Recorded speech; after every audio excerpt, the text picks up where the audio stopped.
The Dyers Dog by E Nesbit.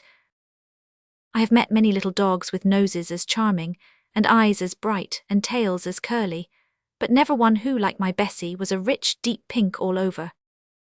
I lived with a baker then. I was sitting on his doorstep when she first delighted my eyes. I ran across the road to give her good morning. She seemed pleased to see me. We had a little chat about the weather and the other dogs in the street, and about buns and rats and the vices of the domestic cat. Her manners and her conversation were as bright and charming as her eyes. Before we parted, we had made an appointment for the next afternoon, and as I said good-bye, I ventured to ask, "How is it, lady, that you are of such a surpassingly beautiful colour?"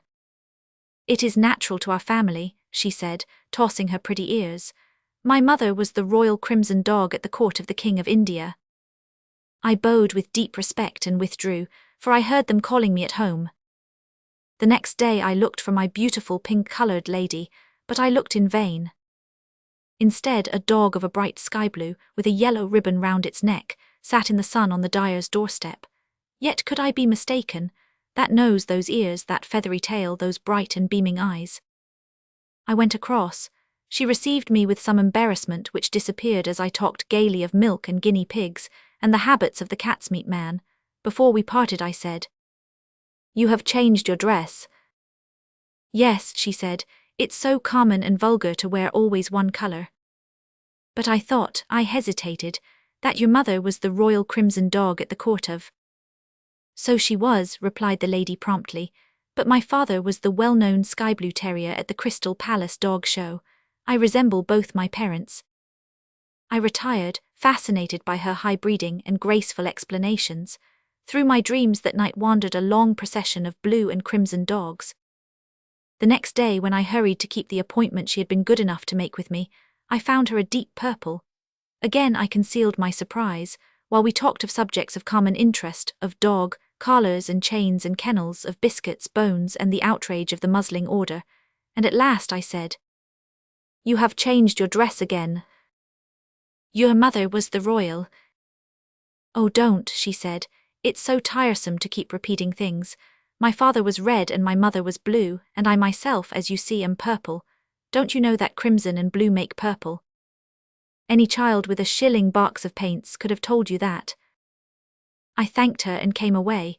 Purple seemed to me the most beautiful colour in the world. But the next day she was green as grass. After the customary exchange of civilities, I remarked firmly, "Blue and crimson may make purple, but—" "But green is my favourite colour," she said briskly. "I suppose a dog is not to be bound down by the prejudices of its parents." I went away very sadly, and as I went, I noticed that there were some curtains in the dyer's window of exactly the same tint as my friend's dress. The next day she was gone. I sought her in vain.